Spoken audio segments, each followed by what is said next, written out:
Deciphering Esoteric Wisdom of Plant Medicines. This is Professor Matt. Thank you so much for watching. If you haven't watched the first video, go check that out. Today we're going to be talking about basically the same concepts and structure, except I'm going to go a little bit deeper, and we're going to talk about the esotericism and maybe a little bit more of the history of plant medicines, and then we are going to get into the sciences in the next video. So ethnobotany is really what we're going to be talking about today. How did we even come to discover this? Well, we started seeing patterns in the way that plants operate. If you watched the last video, I'll go over this very quickly.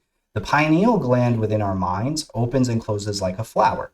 And our entire nervous system also acts as if it is a crystalline plant-based structure. So we've got neurons, which are like little people, right? You've got a nucleus like a brain, you've got an axon, which is like a body or a spine, and you've got the dendrites, which are like the big clumps of nerves that are at the base of our spine. And they all interconnect and they talk with other people.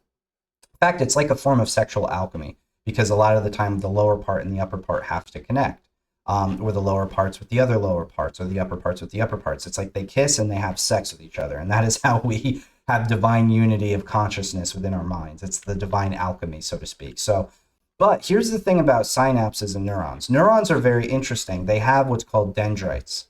And when you get into the depths of it, it's called dendritic arborization, which is the complex branching pattern of dendrites and neurons, crucial for synaptic connectivity. Well, here's a couple of things you might not know. All plant medicines house what's called biophotons. Biophotons are little packets of light-based information. It's the same type of information that our cell phones and Wi-Fi and everything use to communicate. And that is little microelectrical particles called biophotons. Well, all of our synapses use these types of very similar energy mechanics to communicate with each other. And the synapses never really touch. They actually communicate through electromagnetic pulses and signals, essentially like biophotons. And all of these plant medicines, which, you know, ayahuasca, which is like a root, tree bark, branch, leaf, tea, I guess you could say, based plant medicine, San Pedro, a cactus-based plant medicine, magic mushrooms, and cannabis flower. So we've got flowers, mushrooms, cacti, and trees. And all of these are forms of plant medicines, which, you know, are now being more widely accepted. So ethnobotany was how we went around the world discovering that other people basically had different uses for plants. And don't forget, herbology and herbalism was the main form of medicine for the longest periods of time. People really easily forget this, but pharmaceuticals today, pharmacy comes from pharmakia, which is, I believe, a Greco-Latin word, a Greek Latin word, which stands for sorcery. So pharmacy stands for sorcery. They're making potions, they're making pills for people to consume and for people to take. It's no different from sorcerers back in the day trying to sell you on snake oil. And we know now that a lot of modern medicines, although, you know, depending on their specific function, might work really well, they also harm our bodies in different ways. Oh, you just went through a surgery, here's a painkiller. Well, the painkiller also kills parts of your brain cells. Oh, you went through this thing, here's this thing. Oh, well, that does this bad. You know, it's like everything within pharmaceuticals, which I'm not a medical doctor, I'm not attacking the pharmaceutical industry, but we know that they're very heavily flawed. We know that people are getting hooked on opium. We know that people are, which is horrible for you, that actually, opium actually, and a lot of painkillers block the receptors. So they block synaptic receptors so that you don't feel pain. It starts to turn off the nervous system, which is our electrical, faith-based system. Well, what the other plant medicines do, like ayahuasca, San Pedro, magic mushrooms, and cannabis, they actually help rewire and turn on parts of our nervous system. I was an avid cannabis user for many years. So I know that there are a lot of dangers to using these. And again, none of this is medical advice, but I also know that there's a lot of positives to using these as well. And we're going to get into a little bit of that. But we know that the pineal gland opens and closes like a flower. And if you take something like a lotus flower, which was always attributed very similarly to the brain, especially in like Hindu cultures, kundalini or chakras, the lotus flower is like the brain. The stems here are like the spine. The little leaves, flowers are like the organs. You've got the fruit, which has seeds in it, and these are like organelles or organs themselves. And then you have the roots, and you have the seeds, and and a lot of this is actually underwater, right? Like the brain is the one that's above the water, and the rest of it, almost all of it, is underneath the water. So you know, a lot of the time, our nervous system, even how it's named, was really formalized by plants. Like I said, dendritic arborization, dendrites. Okay, so all of these have to do with plant terms, Arbor Day, arborization. It's like we're a giant tree system, right? And now think about it like this. The brain takes in the electrical impulses, just like the leaves and the flowers do on the top, or the leaves on the tree, the top of the tree branch. And then the bark of the tree, the stem of the plant, is what how has to do with a lot of the breathing mechanism. You know, it takes in carbon dioxide and it releases oxygen. Well, that's also in our midsection too, the lungs, right? And then finally the roots. Well, we know that our lower body from our navel down is really good at releasing energy into the earth, and the upper part of our body is good at taking in and stabilizing that energy. And this is the exact same way that plants work. So you've got, you know, the light on the top, just like the tree, just like the brain. You've got the lungs in the middle, just like the tree bark, and then you've got the roots on the bottom, which have to deal with the water and the earth. Very similar to our genitals and how we recreate ourselves, right? This is how we have children, our seeds, so to speak. So all of it's very interconnected, all of it's very deep, and all of it is very esoteric. Let's talk a little bit more about the veiled history, right? Across many different cultures, we've used these as repeatable technologies for changing mind states, okay? And they're living libraries. They store information via light particles. So when you're consuming plants, they actually store information within the plants that you are then downloading through the plant. And it's very similar to if you're eating fruits and vegetables. They also give you biophotons. Fruits and vegetables are chock full of them, actually, especially when they're fresh, which is why they're very healthy for you, because it feeds the biophotonic system that you have. But a lot of practices vanish because when people are not mentally ready, okay, or if they're very, very hurt and they're not in a situation where they can be eased into doing something like this can actually cause negative situations where you are creating negative feedback loops, negative energy within the body and within the mind. So the plant has four major parts: root, stem, leaf, and flower. The root is the mineral absorption, microbiome modulation. The stem is the transport and parallels the human vasculature, like the vasculature system. The leaf is the photosynthesis and it mirrors mitochondrial energy transfer. And the flower or the fruit is the volatile terpenes or the alkaloids evolved to communicate with nervous systems. So again, actually, depending on what you do with these, right? Like cannabis is a flower; it's the fruit of the plant. The leaves would be like the ayahuasca. The leaves and the roots would be like the ayahuasca. The stem would be very similar to the San Pedro cactus because the whole thing is basically a stem. And it also has flowers and stuff too, but it's really like that cactus itself. So the different parts of the plant will actually lead to different reactions or responses depending on the frequency of what that part embodies. The root would be like your genitals. The stem would be like your spine. The leaves would be like your organs. And the flower or the fruit would be like your brain. So this is how we kind of can understand the structure a little bit better. And the messages from plants, they have biophotons. They also have chemicals, alkaloids, terpenes, flavonoids, all these things, neurotropics, which bind to different parts of our nervous system. And what this does is this can help reset our, if I can find it, this can help reset our default mode network. All of our brains function off of a default mode. And what this does is very simply, because I'm going to get into more of the science in the next video, hopefully, if I have the time to make it today, the default mode resets. So it basically opens up our brain and our neurons' ability to say, hey, let's take a break. Let's like reset ourselves. Let's take a look at how we're doing things. And it lets you think from different perspectives because the light particles and the chemical particles interact with our synapses. Okay, so your synapses are firing off at all times.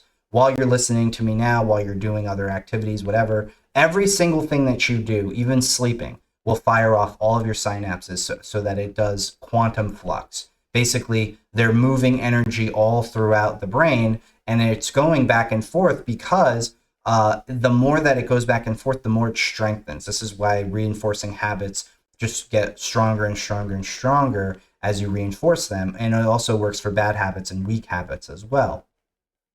What this does is this says, hey, let's stop sending like random signals, and let's be more precise with the pathways that we want to send information with. And it also sends different information. So between those two faculties, between doing different activities within the brain, within the nervous system of the whole body, and between introducing new chemicals and light-based particles, this allows our brain to expand its neural capacity. When you expand neural capacity, you expand consciousness, okay? But this can go in one of two directions. If your feedback loops are so powerful that your ego takes control, or your shadow is constantly coming out, or you have mental illness, then this might be actually extra damaging, because what this will do is this can, for people who are not ready for this, they can actually block themselves consciously by not allowing their brain to want to expand. And this can cause a lot of inner issues within the brain and the nervous system, because they will put up mental blockages and they won't allow that expanse to happen. And this happens. This does happen for people. So a lot of it's electrical signaling. So the alchemical garden, right?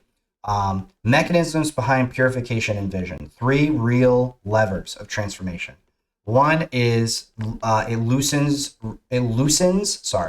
rigid cortical networks and increases plasticity. What does that mean? Well, cortical networks have to do with stress responses a lot of the time. Okay, so what this does is this loosens stress response networks so that we relax, and it increases that neuroplasticity so we can have better ideas and thoughts.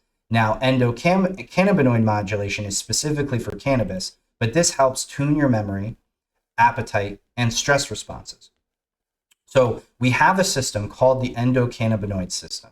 And again, I'm not going to go super heavy into the sciences and stuff, but this endocannabinoid system is responsible for many, many parts of our overall health. And if we don't get the right, we actually make cannabis response receptacles. Like we make these chemicals, biochemicals within the body. And these biochemicals, if we don't have a good regulation of these, we have sensitivity to pain, our hormones get all off balance, our central nervous system can freak out, our immune system can shut down, etc.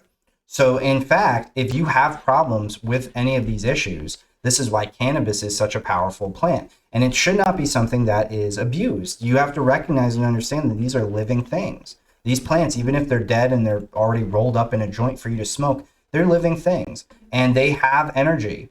And depending on how you take in that energy and what you do with the impact, I mean, you're burning away a plant so that it can give you a benefit. And if you just are a glutton about it, then you're going to start to turn off a lot of your synaptic receptors, and you're not going to have the types of ideas and mental faculties and capacities that you would normally be used to. So it's very, very important that you understand the cruciality of these plants and what they do.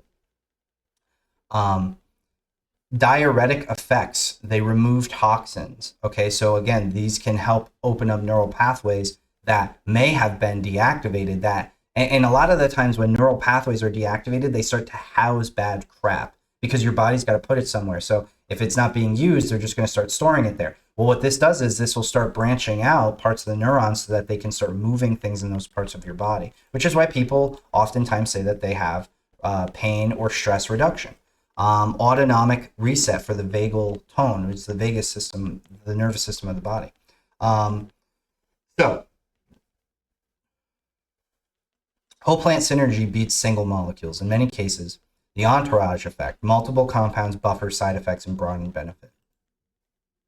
Clinical revival. Trials now test psilocybin for depression, OCD, and end-of-life distress, CBD for epilepsy and anxiety, Harmala alkaloids for neurogenesis, and the ethics, right? So it is sustainable. It is a plant that we can just keep growing.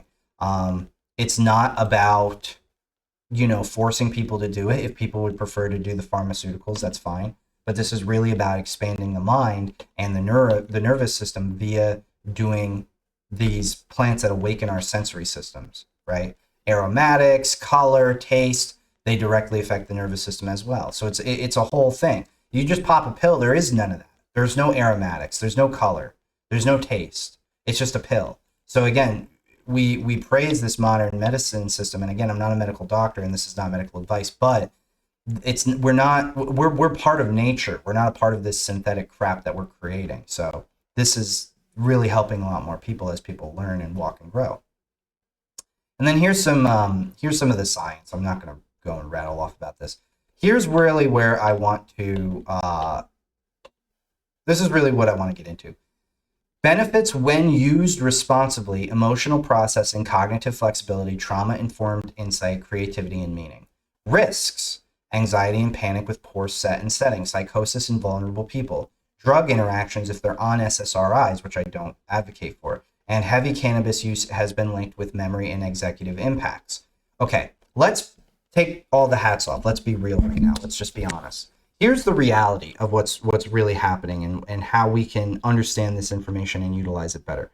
Our bodies, okay, they require chemical interactions. I think this is a big reason why people are so obsessed with alcohol. And actually, alcohol is going down because these types of medicines are becoming more prevalent, especially cannabis. Cannabis is completely dogging and destroying the alcohol industry because people are realizing, hey, drinking sucks. And I will be the first to tell you, all right, I hate drinking. And I don't use hate very often. It's Thanksgiving season, it's holiday season. I'm not in my sacred secretion timing, and I'm probably going to have a few drinks with my family. But that's really the only time I drink, is socially with my family in a responsible setting where I'm not driving or anything like that. Because honestly, I can't stand drinking. I feel like it makes me feel like crap. It just it makes the body extremely acidic. And look, I'm not a boring person. I'm just going to straight up say, if you like, Jesus was drinking wine too. If you think like you've got to be completely pure and completely clean all the time, that'll work for the first 30 to maybe 35 years of your life. Eventually, your body's going to run out of all of the systems that you put in for it. You have to expand your diet in every capacity. That means I do highly recommend, when you're ready, if it's something that calls to you, a lot of these medicinal journeys are very well worth it. Me personally, I have preferences. I went over that in the last video. I won't go over that today. The one I want to talk about, okay, this is really the way I'll say this, okay? Ayahuasca, San Pedro, those extremely powerful psychological altering substances, you should never be doing those more than once a year, if you do them. The reason why I say that, that's probably a lot of you who are well versed in this, probably like, more than once a year, like not more than once a year, of course. Like, what are you talking about? Like, those are extremely powerful. I know wealthy people who go and they'll go on San Pedro retreats like 3 or 4 times a year. Not only is it a huge waste of money, you're not actually going to get any benefits from doing it that much. You are going to destroy your neurological system. San Pedro is a poison, all right? And it's just very similar to ayahuasca. And it's just toned down versions of like magic mushrooms are like toned down versions of these. You cannot do them more than once a year. It is very bad for you. And I would honestly call bullshit on anybody who says, no, man, that's not true. I know a guy who, I'll just say I don't really like him. I'll just flat out say that.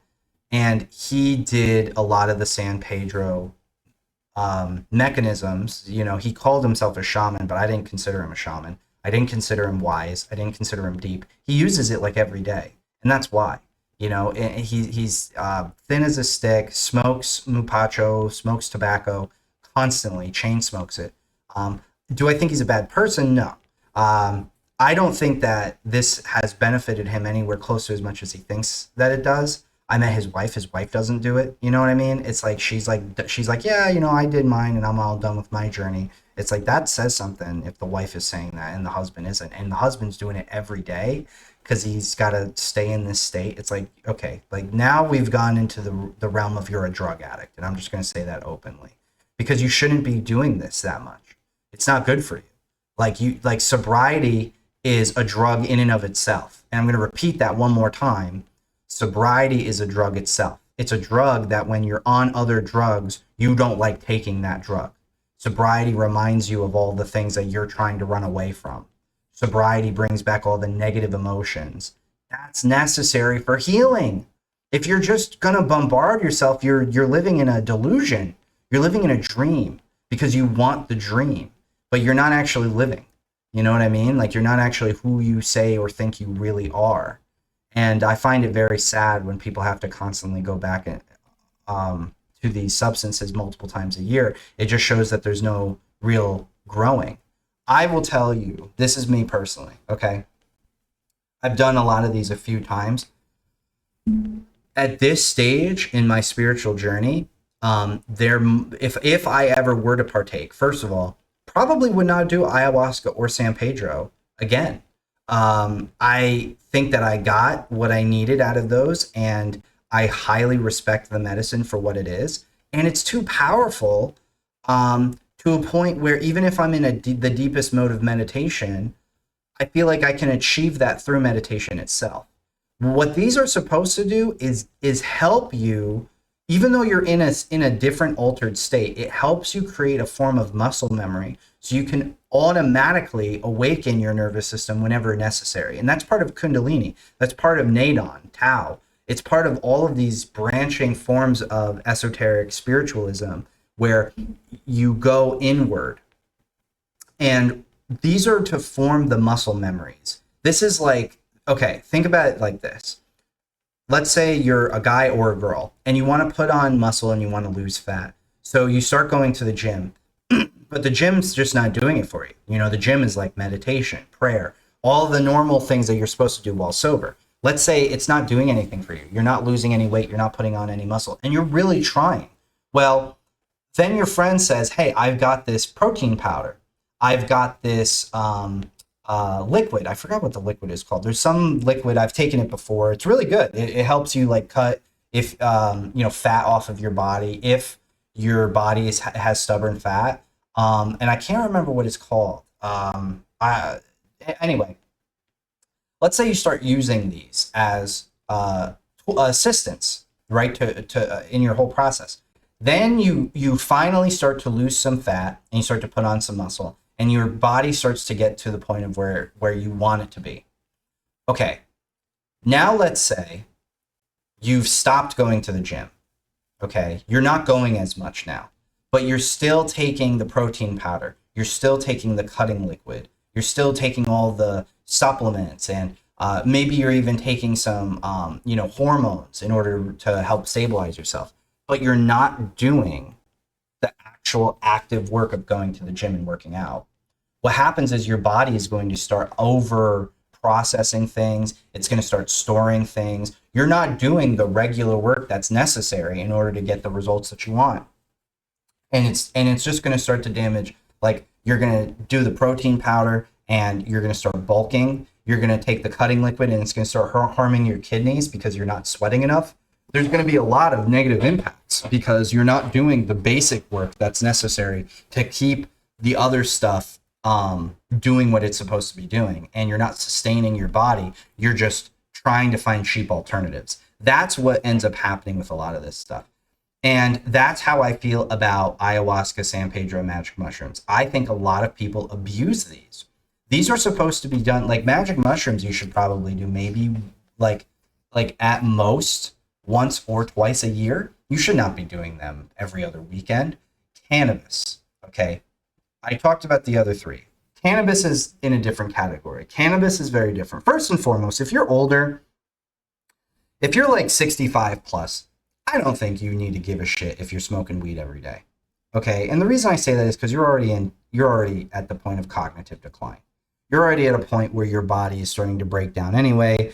and you're going to start to feel a lot more pain after 70 and yada yada. It's like, who cares at that point? If you're not doing massive harm, you're not giving yourself dementia, right? Because you can smoke yourself into having mental instability, and you can smoke yourself into forgetting things. But that's again, if you're getting high all day, every day, right? You want to smoke a little bit every couple of days. I really don't think it's going to be that big of a deal. And a lot of older generations, they don't do heavy cannabis use like the younger kids. These young kids have fucking vapes that they're walking around with that they can smoke at any point, any time. I was on a plane and there were these two kids that were boys. They were actually taller than me and super thin and lanky. And they looked like minors, but I don't know how old they were. And they kept sneaking off to the bathroom, and I had the back seat in the back of the plane, so but I was like, what the fuck's going on? And then I kept seeing little bits of smoke puffing out, and then one of them, as they were passing me in the back, and there were no people around other than me,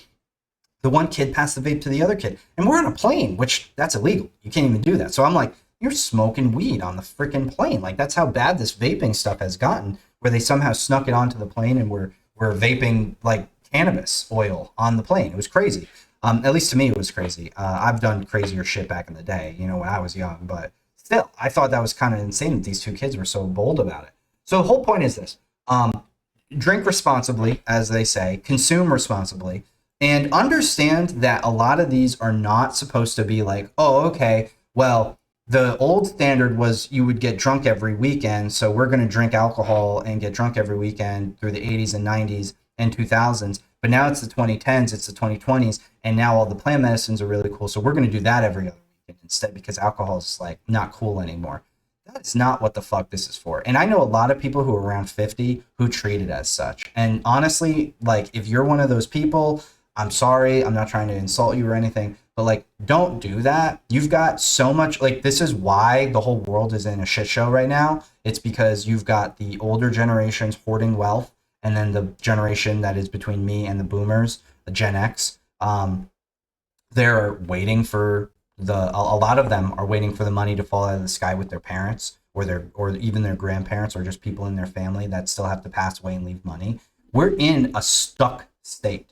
And using these plants, although they're really good for us and they help us expand and learn, they should not be abused. All right. If I'm 31 and I can tell you don't abuse cannabis, I think that you should be able to also in turn understand the responsibility that we all have and share, so that you also are not getting high all day long. I know, like, and I'm not trying to insult anybody. I'm really just thinking of a few people that come to mind. I know people who are between 45 and 60 in that Gen X category. This is not an attack on Gen X. I actually like a lot of people in Gen X, but I also think that a lot of people in Gen X are bums, and I mean, that's a wide statement for me to say. 31 years old, I'm a millennial. A lot of my generation's kind of fuck ups too. But so many of them, the more judgmentally Gen X ones, are the ones that are drinking and smoking weed all day on the weekend. They don't have a job. They don't have anything that they're contributing, but they are the biggest complainers. They are the biggest ones that'll point at my generation and say that I'm the problem. Meanwhile, they are not doing anything to, oh, I'm a retired veteran. Oh, I'm this. I got to smoke my weed all day long. It's like, bro, go out and do fucking charity. Like, do something. But unfortunately, we have a very lazy Western society that includes my generation, that includes Gen Z, that includes Gen X, and includes baby boomers. We're all very lazy and spoiled in the Western world, in the Americas, in Europe. And this is why we're having so many problems today. So my final point with this is use very responsibly, not medical advice. Go try these things if you feel called to them, but these are not supposed to be used multiple times a year. You want to use cannabis, maybe like, I don't know, it depends, right? If you're younger, you should really be cautious about it. The older you get, the easier it becomes to use it, because you're already starting to get old anyway. No offense, but it's just the way it is. And all of the issues that are surrounding cannabis with people, they are really just for like between the ages of 0 and 40. All right. Once you get beyond 40, it's like, all right, whatever, go have fun. But cannabis really should not be used more than like maybe once every 2 weeks, unless you've got some kind of medical thing, unless you've got massive pain, unless you're going through some big spiritual awakening and you've never really used a lot of this stuff before. I know people who, and I mean this, they're like 50 years old. They have gone through a lot of shit. They drank, never smoked weed, never did any of these things. They did 3 months straight of basically smoking pot every day, and then until they got sick of it and their lungs were hurting from smoking all the time or whatever, they just like they felt like they got a lot out of it and then never used it again, and they were completely different people for the better. And I know that that's happened before. So it's a case by case study. You have to experiment with yourself, and you have to be honest with yourself too. All right. How can you support me? If you're interested, I have an online university which has an herbology class that covers a lot of this information and details, along with plenty of other courses for you to check out. If you're wanting community, if you want to meet with people, talk with people, etc., we have tons of conversations. If your thing is to be more solo, or you're looking for an AI tool which delves into the realm of esoterics, check out my Astride AI tool. It works off of psychology, esoteric wisdom, and astrology. It's customizable for your specific journey based off of your star signature. It's extremely private. It's got a mobile app on both Android and Apple devices. And it starts at $15 or $33 a month. And the online university is right now $29 a month. So go check these out. I love you guys. I'm really excited for what's to come in the future. Have a wonderful Thanksgiving and a wonderful holiday season coming up. Merry Christmas for all the people who celebrate Christmas and all the other holidays too. I love you guys, and I'll see you in the next video.